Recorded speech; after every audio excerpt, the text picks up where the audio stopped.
but I'll start off by saying bat PCA in the leadoff position. Hear me out. Wrong. Zachary is the smarter of the two brothers, if you haven't figured that one out. He has like a 500 OPS. Yeah, he's kind of crappy. 1-2. Swinging a drive toward right center. Back goes Robert. Back near the stands. That ball is gone. A game-winning home run for Chris Morel. Can you believe it? Listen to this crowd. Welcome back to the Brotherly Cubs podcast. I'm your little brother, Zach, and that's my big brother, John. We're your brothers who love everything Cubs baseball. If you enjoy gouging your eyes out while watching the Cubs, and hit the subscribe button, turn on the notifications, and join us every week as we dive into the power, the speed, and one of the worst teams in the National League. We'd like to start off each podcast with a playful question for all 102 of our subscribers. Before we get to that playful question, we would like to shout out to all of our subscribers for listening to us talk everything Cubs baseball. We understand this season has been frustrating, to say the least. So thanks for sticking it out with us. We encourage you to put your answers in the comments. Today, Zach, I ask you, what are you doing this summer when opting out of watching the Cubs? Apple TV's got a solid new series called Dark Matter. I think there's also That's Silo. number one, I think, right? Yeah. Silo and Severance are coming out with seasons either in 2025 or the end of this year. Checking out some Star Wars, probably hitting up some video games. We're doing pool parties where you just bring your own inflatable pool. We fill it up and we hang out and drink some beers. Things of that nature, maybe some barbecue, maybe some camping, maybe someone brings a hot dip, things like that. So what about you? Nice. Yeah, also, I am going to be resubscribing. I unsubscribed from Apple TV when there was nothing really a whole lot on after Silo and Severance. And yeah, I saw the teaser. I don't know if you've seen the teaser for Severance Season 2. Oh, okay. Yeah, there's this teaser out there just for those Severance fans. But definitely looking forward to that. Hopefully no later than, late 2024, early 2025. So we'll see. But and then I also have been practicing volleyball. We're doing a mud volleyball competition for my school district. So for the Epilepsy Society of Kern County. So that's this Saturday. So yeah, should be a lot of fun. So I've been doing that and just kind of trying not to check the Cubs score. When they were doing terrible. Lately they've been, kind of turning it around a little bit. Oh, yeah. You mean that grand slam that Tyson Miller gave up? We won't talk about that. Not a whole lot. So, yeah, speaking of crap given up, we're going to talk a little bit about some comments here from Aaron Scott, 9698. We're assuming that he was born September 6th, 1998. He says, "Who gives a poop?" with a poop emoji. The fans have become completely apathetic when it comes to this team. The team doesn't seem to care. Front office certainly doesn't care, and now neither do we. He speaks for the collective as Cubs fans. So it's quite the optimism there in every single sentence fragment there. Aaron Scott, 9698, my apologies for this season on behalf of everybody. It's just been terrible. I agree. I think the body language has kind of shown, there's a lot of just, people are down in the dumps. It's tough. But I mean, we started off these last few days or this week with the series win versus the San Francisco Giants. So, that was a good start. Like you said, besides Tyson Miller giving up he gave up a grand slam. See, I didn't even check how much dialed in I am right now. Well, Leiter had walked like everyone and their mother, which he doesn't do very often, but he walked like 3 dudes, and then there was like a walk and a single, some ground outs, and then 2 walks to load the bases. Then he left the game. And then it's terrible this year. He's actually been pretty good. His FIP is actually lower. We can talk about that later. But he's been in a little bit of a rough slump, I'll say. 7 earned runs in his last 3 innings last week. So just really the last week he's fallen off. But I mean, those 3 walks that served up the grand slam. If you don't give up the grand slam, it doesn't look nearly as bad, in terms of those earned runs. Right. But yeah. Also, another subscriber, or maybe he's a subscriber, but Trevor Muller 4351 says, "Hey guys, I'm a Brewers fan, and I absolutely hate the Cubs. Much love though. Heart emoji, or F you, Trevor." I think he's just hopping in because he wants to join in on our misery. I'm like, okay, thank you. It's kind of weird. As long as you don't hate on Craig Counsell. Some of you fans are despicable for hating on Counsell. Look, Chicago's a better city. We're a better organization. There's no way around it. The Brewers haven't won a championship, haven't been around that long. As long as you respect Craig Counsell, we'll respect you. Counsell turned the Brewers into absolutely nothing after the Ben Sheets and CC Sabathia years and Prince Fielder and Ryan Braun. There was nothingness for like 7-8 years, and then he turned them around into like a respectable team. So as long as you respect Counsell, then we're on good footing. But if you hate on him, I'm going to hate you back. I agree. I mean, I completely unloaded on Craig Counsell last podcast, but I mean, he's a good manager, though. Yeah, he's a good manager. Family man. He's got a good heart. I'm trying to point out the positives of Craig Counsell right now, but I see what you mean. In Milwaukee, I don't know if they're quite as boring as St. Louis. But I don't know what there is to do in Milwaukee either, but it just, less than St. Louis, probably. Probably less than St. Louis. Yeah, that's true. I don't want to say I hate the Brewers. I'm just kind of shocked, right? Like how good they've been despite losing Counsell, despite, Burns and their bullpen I think their bullpen's been injured for most of the year, right? Mm-hmm. Yeah. So I mean, Devin Williams. Yeah. Yeah. So I mean, it's incredible how much success they've sustained so far in the year. So we'll see if that continues. But just doing a quick recap of our previous set of games there versus the San Francisco Giants. They took 2 of 3 at Wrigley Field this week. They are now sitting just 3 games below 500, believe it or not. They could be way worse. Notably, Swanson and Happ are swinging the bat much better. There's been a lot of talk around Swanson going opposite field and slugging more slightly. Happ has definitely turned it around. I keep hearing about his WRC plus, blah, blah, blah. Seeing eye test will tell you, look, he's playing much better, right? He's hitting the way he's supposed to. And, hopefully he keeps it up because the first, 2 months of the season were kind of sluggish. So the injuries seem to have slowed as of right now. Thank God, because, their schedule doesn't exactly let up in the next month. They have, right before the trade deadline, they have the Mets, the Giants, the Brewers, the Phillies, the D-backs, and the Orioles, just to name a few.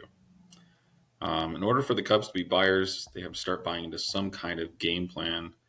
Offensively, I'm going to go over some organizational things that need to happen for this offense to start clicking if I am Craig Counsell. Zach, I previewed this script with you before, and you were kind of skeptical with good reason. But I'll start off by saying bat PCA in the leadoff position. Hear me out. Wrong. Zachary is the smarter of the two brothers, if you haven't figured that one out. He has like a 500 OPS. Yeah, he's kind of crappy. He can run. He can run. Yeah, I think if he learns to change his approach maybe a little bit at the plate, somehow get on, just find a way, whether it's bunting, first at bat of the game, every single guy. Yeah, I don't know. It seems like that's what he really loves to do, especially up the middle and out into second base. And anyways, all jokes aside, I think, if he can somehow learn to hit at the major league level with regularity, I think he could work there. So I'm just looking for more speed on the base pass, and of course you have to get on base first, right? Yeah, I mean, So the 5% walk rate is not going to cut it for him in terms of if you look at Talkman, like his strikeout and walk rate are, identical. That's something that they're really going to miss him since I guess and you mentioned the injuries, but let me just say Talkman just has a groin strain, grade 2, pretty serious deal. I would Uh, have put him there. Would have put um, he does get on base a lot. He does take a lot of pitches. I mean, Hap but as he's well. out, so maybe you're right that someone's got to step up. Maybe it's Nico, like you said, Hap. Someone is going to have to step up other than Talkman, and that's going to give other guys playing opportunities. And Wicks is out too, by the way, Right. for with a grade 2 oblique. That's like 6 weeks type deal. Like we won't see him Yeah. until after the All-Star break. That's sad. So yeah, that's a bummer. I mean, they're It getting is. healthier, but Yeah. you know, So the second point is to move on from Miguel Amaya. I know he's just about out of options anyways, and we would trade for. This is obviously very ambitious, but Jansen or Diaz, Danny Jansen of the Blue Jays, Elias Diaz of the Rockies. They've obviously been mentioned with the Cubs a little mhm. bit. We did help in acquiring.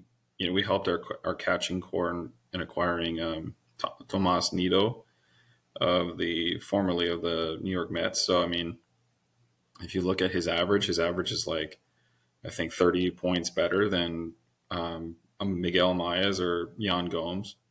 So I mean, that's a start. I think Nido could be a good backup catcher, but I think they need to eventually either in free agency or right now pursue a trade. So I mean, obviously, the later that they wait, I think they could, get him for less, get them for less, one of them.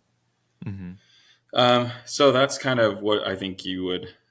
The second thing, what they really need to do is address the catcher situation still more so. Um, whether that's trading someone like Brennan Davis or BJ Murray, um, I feel like that's something that they need to explore. Third thing would be to just encourage Dansby to keep going oppo. And I feel like when he does that, I feel like he's a better hitter. Um, so that's it basically. Just Dansby, just go opposite Just go field. Like, oppo. That's can you it. imagine if that's That's all he the had end to of the do this whole conversation time? that I would have with Dansby like that day. Just and probably would look If at it me works, it like, works. if it works, it works. Yeah. Yeah. If he's able to, I mean, that's not always easy to do. So you got to have the right Mhm. approach and the right pitch to do that. But fourth thing that I would do is to package Christopher Morel, Alexander Canario, and possibly a decent double A prospect. I don't know who exactly yet, but for Pete Alonso. Mhm. Yeah, so we're going to be aggressive. Whether this happens or not, probably not. Jed's, you know, again, it depends on how our schedule or how our results turn out over this next month. So if they're able to put some series wins together and stack some wins and on top of another and just kind of keep improving offensively, I think that could start to push Jed to be more aggressive as far Yeah. as trades go. But again, this is very ambitious. Then fifth thing would be to call up Owen Casey. I think it's time. I think maybe after the next week or two, maybe into July, I think he needs to be called up. Obviously, there's an injury to Mike Talkman, so the outfield depth is tested a little bit there. Um, and you'll see in my batting lineup coming up, where he would fit in. Sixth thing is to promote Matt Shaw to AAA right now and get him on the fast track. He only does have, I think, 7 or 8 home runs. Mhm. So I mean, you'd like to see a little bit more out of him, but I want to push him. I want to be aggressive, not necessarily put him at the major league level, but I think they need to promote him right now and to kind of challenge him a little bit. So batting lead off would be PCA, and then Nico Horner at second. Third would be Bellinger. He would DH. And then I'd have Pete Alonso as the first baseman, batting fourth. Owen Casey, fifth and right. Obviously, that takes out Suzuki. Swanson would bat short, or he would play short, bat sixth. And then Elias Diaz or Jansen, whoever you would have as catcher there. And then Ian Happ in left. And then David Bodie at third. Obviously, if we trade away, Morel, we need to fill in third. And I feel like that's a really solid defensive lineup. And I feel like the offense would certainly improve. Your catcher position would improve. Hopefully we get more production out of right field and Owen Casey compared to, say, Suzuki. And then who else did I have? And Pete Alonso. So obviously, you have Suzuki on the bench, Wisdom, Talkman, and then Mastroboni. So are we just Busch is not in there as well? Getting rid of Michael Busch for Pete Alonso? I mean, I don't know. This is the problem with trading for. I'm just going to poke holes in this a little bit. Sure. Poke away. First of all, Happ needs to bat higher than eighth, unless he gets buried into another slump. But also, Casey still got a 28% strikeout rate. That's still way too high for succeeding at the major league level. I'll say his walk rate has climbed. I don't think Ian Happ will have that sustained success. Okay, I mean that's fair. I'm being To pessimistic. start the year. Yeah, I'm not sold on him. I think that just I don't believe in him. I don't. I think it's great that he's improving, but I just don't see him as I don't think he's going to sustain that success. So that's why I have him that low. Okay, so Owen Casey's 28% strikeout rate, coupled with a 16% walk rate. I mean, that's interesting. Like he's walking a lot more, which is really good, which means they should push him a little bit. But also the 28% strikeouts, like he needs to get that down a little bit at the if you want to sit there and put him in the middle of the lineup. Yeah, I mean, and it's not like terrible, but he's also not hitting like 15, 16 home runs. He's at 8 or 9 right now. Yeah. And then Busch has a 134 WRC plus. He is striking out a lot, but he's also he's got 26 RBIs, 9 homers, so he's fitting well into the. If you trade Morel and you have a backup at third, or you figure that part of it out, I get it. In this scenario, you're giving up both Busch and Morel, which I'm not really on board with because they're both cheap, cost-controlled players. I think maybe you only give up one of them. Yeah, I mean that's possible. I mean, honestly, I think he would be. I think I just left him off the bench. I mean, you could take off Mastroboni off your bench. I know. I'm you just crazy person. I just don't want him starting. I just don't want him starting, man. That's all. No, I did forget Michael Busch. Michael Busch he's been really solid. I just want a little bit more consistency out of him because he hit 7 or 8 home. He had 7 home runs to begin the season, and then he went on this crazy cold streak forever. I mean that's so true. I want to straight up. Yeah, so I mean, yeah, great. Okay, he has 134 whatever WRC plus. An 824 OPS, mind you. That's a good number throughout the year for a rookie. That's a really good year. I think he's leading the rookies right now. Okay. He's actually batting better than Pete Alonso. I'm just saying. But if you could trade him for I would trade Busch for Pete Alonso. Busch for Pete Alonso, okay. Or Morel. I don't know what I would give up for... Morel and Canario. Maybe Morel and Canario and a AA prospect for a closer? Sure. Yeah, let me backtrack. I think some of the I think that is a good trade to a certain extent. Mm-hmm. I do think getting rid of Morel and believing in Matt Shaw is probably going to end up being the right path because he can't play defense. Morel can't. Trading Canario, trading some other prospects that aren't going to be on your top 10 or not Davis. top 100. Yeah, sure. If you can get rid of Brendan Davis, you can get rid of another pitcher that has increased their, Birdsell or Nolan or some of those guys at AA that have had success with it, but that don't strike anybody out. Like guys that don't profile good as bullpen pieces but have good numbers. You can get rid of, one of those guys as a throw-in, but then you also have to be aggressive with Scott Boras next offseason to re-sign Pete Alonso.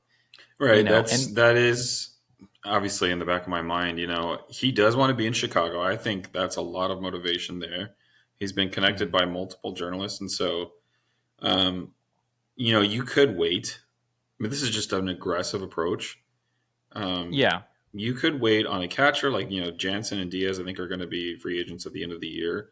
A lot of this is contingent upon, like I said, how they Winning. perform over this next month. Yeah. So I mean, if you're not gonna, right, if you're gonna do the same crap over and over, not even I feel like they need to sweep at least like probably 2 series. Yeah, get a series win, but they need to start putting some like sweeps together to really convince people, hey, like they're capable of a turnaround. So they do have to do a lot of winning. But we'll see. I mean, they just need some kind of an aggressive approach at some point if they start winning. They can't just like sit back and say, what was Jed saying? Like, a lot of it comes from within. Like it's something like that. Like a lot of our success is going to come from these guys, not necessarily, a trade. Yeah. Even though he didn't, I don't think completely rule it out. Or at least acquiring somebody. He knows, obviously, the bullpen, and you're going to get into this as well, but the bullpen's going to have additions too. So you really have to balance trades as fairly as, logically as you can. So with that, Zach, do you have any other thoughts before I kick it to you for the bullpen? I will just say any other holes to poke in my boat? It's terrible. No, that's not terrible. I think there's something there with being aggressive, maybe calling someone up if Talkman's down, and you got to figure out what you have with PCA. Maybe you do get Alonso in the boat early, and I think the Alonso trade is the right path because putting Bellinger and Alonso both in the middle of the lineup, I think, is really good, especially if you got some performances from a younger prospect or guys like Horner turning it around. I mean. Or shoot, if you keep Morel, can Morel have, we know he's oozing with talent. Can he have above a 670 OPS, right? Yeah, you just can't. You cannot keep. And I think Locked On, I don't know if you've heard the latest episode of Locked On Cubs, but they also mentioned, moving Morel down in the order because he's hitting, 180 or something like that? Yeah, that's a good idea too. Terrible. Yeah, so if you're not trading him, good, yeah. At least move him down and, out of the spot that he's in right now because it's just not good from his... Just seeing from, So, Zach? Just last point on offense. I think if they got Alonso, it would be better if they lost Bellinger in the offseason. Like if he opts out, then at least you have Alonso. So that'll be my final sort of point to put a bow on the offense. But yes, the bullpen is important. And look at, where we're at this year. They've blown 132 saves, it looks like, the last numbers I had. But last year they had a 3.85 ERA. So we know, honestly, the bullpen looked good throughout the year. They got a lot of Merryweather, a lot out of Leiter. Alzolay was really solid. And they struggled down the stretch, but they had a 3.85 ERA. That was good for 13th last year in the majors. This year it's 4.53 with 24th. So clearly this is a bottom 5, bottom 10 bullpen right now. And that's largely due to Alzolay being garbage for, a couple months, basically, and then being injured as well. And then Neris walking like 17% of the guys he's facing. Yeah. So virtually a walk every single time he comes into the game if you face 5 batters. Right. So 1 walk, 1 hit, and then 3 outs. So, the thing with the Cubs is they've got a list of things they've got to do here to improve the bullpen. There's a list of them, right? But the top of my list right now that I'm looking forward to is getting Yancy Almonte back. He's got the sinker. He's got the slider. He's got good stuff. Get him back this month. He's due for, bullpens or I shouldn't say bullpens, but he's due for an actual rehab outings with Iowa pretty soon. Right. And then obviously getting Merryweather back, by the All-Star break as they project, and having those guys sort of be your 8th and 9th inning options, when they do come back. I think Merryweather was essentially what we thought was our backup closer, somewhere there in line with Neris. Right. But they had Alzolay, didn't work. Had Neris in there, did not work. So Merryweather, to me, is the next on the totem pole when they're both healthy. Another thing for me is this is a difficult. Bless you. This is a difficult. Sneezed off, yeah. I sneezed off of the camera there. It's a difficult thing for any team to do, but assign closers by committee.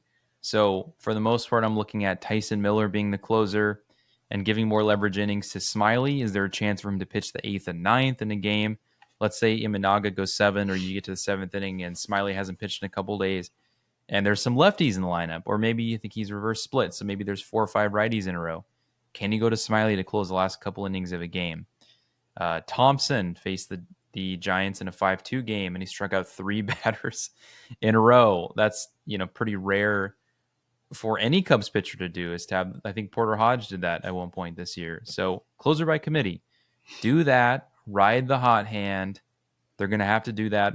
Play matchups and figure that out. While they're still kind of injured, they're going to get. I didn't list this here on my notes, but get Ben Brown healthy as well, and have him pitch high leverage too. Maybe at some point, instead of starting, you can have him pitch late in the game until you really figure out who's closing.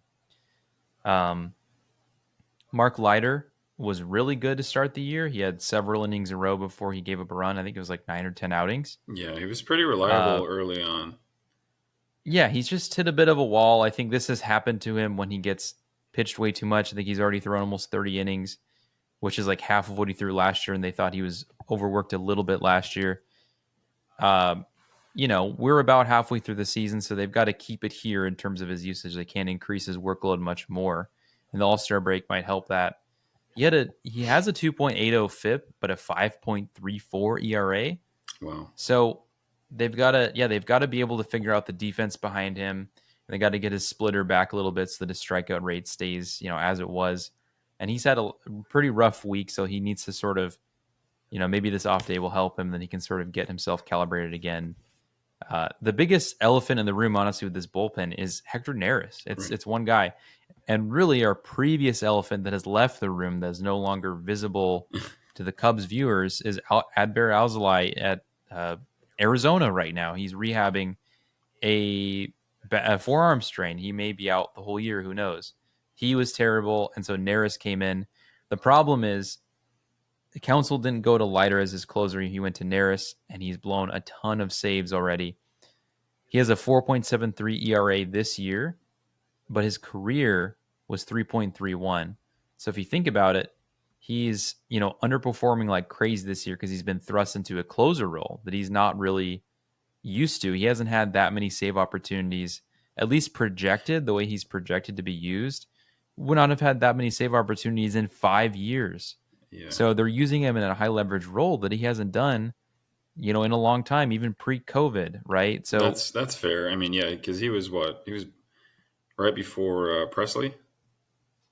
Ryan Presley's there. Well, with Houston, yeah. I mean, he was one of the guys right before them, and obviously he pitched with Philly, and he's got. If you look at his underlying numbers for his career, he has a career 30% strikeout rate, and this year it's only 20%. Wow. So I think there's a little bit there just with the stress on his arm.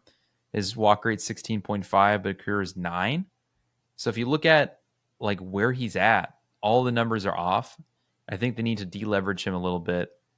They need to figure that part of the bullpen out because he was supposed to be an important part of this team, right? I mean, he's got a 2-year deal. We saw him as like a crown jewel type offseason signing, and now it looks like the Yency Almonte trade looked to be the best reliever they acquired in the offseason, and that can't happen. They've got to get Hector Neris at least back to where he was. So far, he actually has 4 blown saves and 10 saves, so 10 for 14.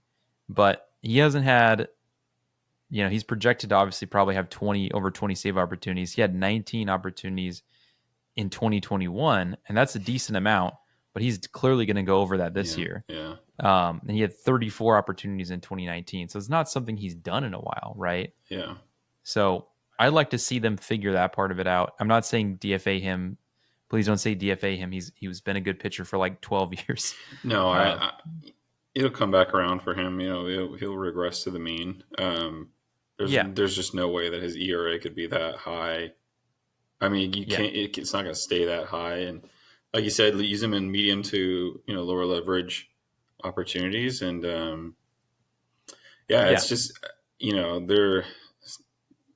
It seems like a lot of our players are experiencing. I don't want to say career lows, but just like Jan Gomes, who was recently DFA'd. Yeah. Like, what happened there? Like a complete drop off. I Neris is like 4.73. Looking at your notes here, 4.73 ERA. His career, as you said, 3.31. yeah. Mark Leiter Jr. had what was it? He had a 3.5 ERA last year. I mean, he was really good. Well, no, At times it was even lower. Last week he had a 21 ERA. Like what? Tyson Miller gave up a grand slam. That's a small sample, but 7 I love runs Tyson in Miller. 3 Leave him innings. alone. That's what I'm saying is that blew his ERA up. But yeah, like I agree. I'm not. Keep going. Sorry. I'm not panicking completely yet, but I do think, like we said, these are two opportunities: making a trade improve the offense, and then making trades improve the bullpen or getting healthy in the bullpen. And really, Counsell is going to be paid to figure this part of the job out. This is not Right. easy for any manager. No, I wouldn't expect David Ross to be able to figure this out. Let alone, I mean, Greg Counsell it's just tough. Like there's a lot of it's like playing chess, but it's like you have half the pieces available to you. So Right. Yeah. You've already lost your key pieces. So I mean, it's it's discouraging all the injuries that we've gone through. But I mean, I think I was going to ask you as well.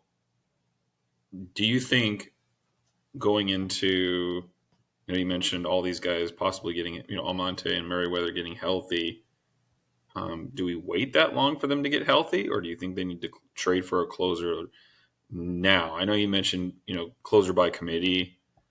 But do you think that we'll survive doing that with Smiley and possibly Thompson, he can't pitch back-to-back days, right? So, yeah, I think it'll be. I think they'll try and survive for another week or so until Almonte's back, and then maybe once they have to win though, like we said. But if this is a optimism podcast, right? If they keep winning, you said to go all out, trade these guys, get Alonso, get Casey in there. I'm saying if they win, keep winning, they should trade for a guy like Kyle Finnegan from the Nats, 1.78 ERA. And I would do this like the start of July, basically, almost like right away. Jump the gun a little bit because they have a good farm system. Again, I don't know about these guys and their like team control. That's going to determine how much it will cost to acquire them.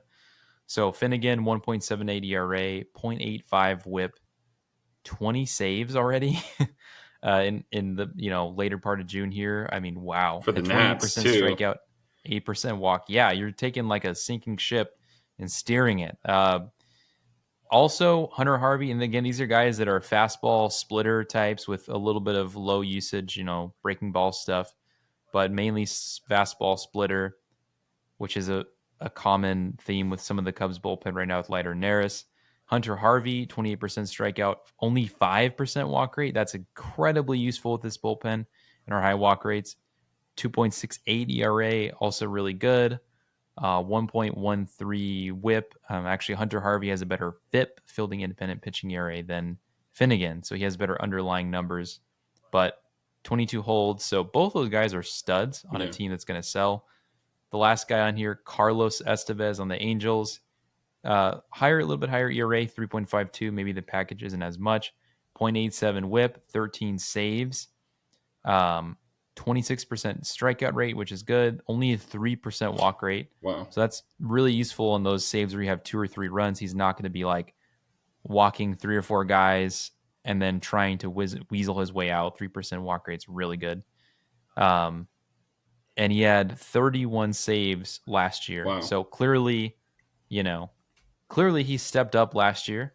Yeah. And he's not like this dominant closer, but maybe that gives you something to work with where you don't have to give up like, top 100 types for a closer. Who knows if you get another year of control. The Cubs need guys with a second year of control. And these are just 3 names. I mean, we've listed other names before like Scott, maybe even Kopech or Mason Miller. But some of the packages might be difficult. And obviously you need to go to a team that is for sure selling. So we know like the Rockies, the Nats, the Angels, the White Sox, there's only a handful of teams, and I guess the Marlins, but there's only a handful of teams that are going to sell right now. Right. So that's the tricky part, and it's still early. So even if you're urgent and you have a good package, the team that's selling might want even more since it's a little early for the trade deadline. Those are some great names. I mean, 5% walk rate, 3% walk rate is just insane. And, Carlos Estevez has proven it, like you mentioned there in the notes, 31 saves last year. So, I mean, that's really encouraging. Kyle Finnegan would probably command a lot or more than we would be comfortable with, just given his whip, and his ERA is pretty low. His strikeout percentage is way up there too.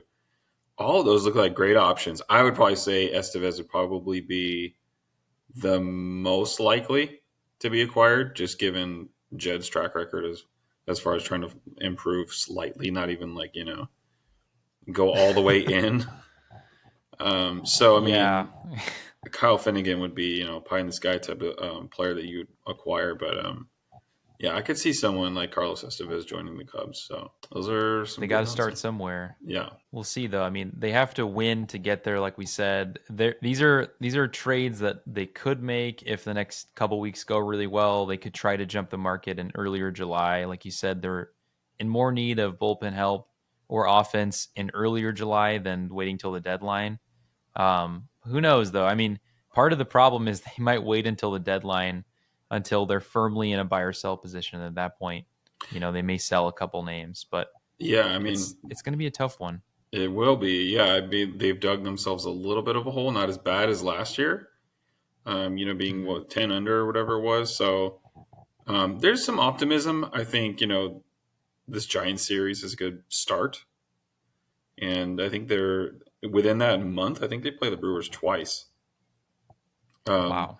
2 series, against them. So, I mean, that's 6 games against the Brewers that you could maybe, if you take, if you win 2 out of 3, somehow you're able to get 2 out of 3 in each of those. I mean, that really closes the gap. So, I mean, there's still time, obviously, but, we want to see what they're able to add to this team before we get any more, before we increase our hope. So, right. Any closing thoughts for you before we stop? No, I'm all spent right now. Got nothing else. You tired from all that exercise poking those holes in my boat? Yeah, I was swimming and I had like a harpoon and a spear and I was like, stop, it's okay. PCA will get better. Like, I think he will be too. He is a blue chip prospect, but for him to lead off like he did in the past, he's got to have like a 700 OPS. Yeah. He's got to walk 10% of the time. He can't strike out 30%. Like, he's going to have those underlying metrics, and he's got to be a guy that just doesn't want to bunt all the time. I mean, sometimes you force the issue and the offense isn't doing anything great, but other times I do think he needs to be able to swing and get an RBI like the normal way, Put the ball in the air. Or the ground, because he can beat out a single. I don't know. And, you mentioned bunting, which Council doesn't really like to do a whole lot of. But, there's certain things that we're starting to do more that he doesn't, like we're stealing bases more. And so I feel like as a manager, he's kind of evolving a little bit. So hopefully he just kind of stays aggressive in that approach. And hopefully he has more options in the bullpen going forward, and he's not, swimming to, barely stay above water, jumping out of my ship, jumping out of my boat that's pulled a bunch of holes in it now. All right, that's enough metaphors for today. That's all the time we have for today. Thanks for joining us here on the Brotherly Cubs podcast. Hit that subscribe button, turn on the notifications, or join the conversation with us on Twitter at Brotherly Cubs or Spotify and Apple Podcasts. I'm your big brother, John. And I'm your little brother, Zach. And we will see you next week as we recap the series with the Mets and the Giants. Till next time, thanks for tuning in, and we will catch you later. Listen to this crowd.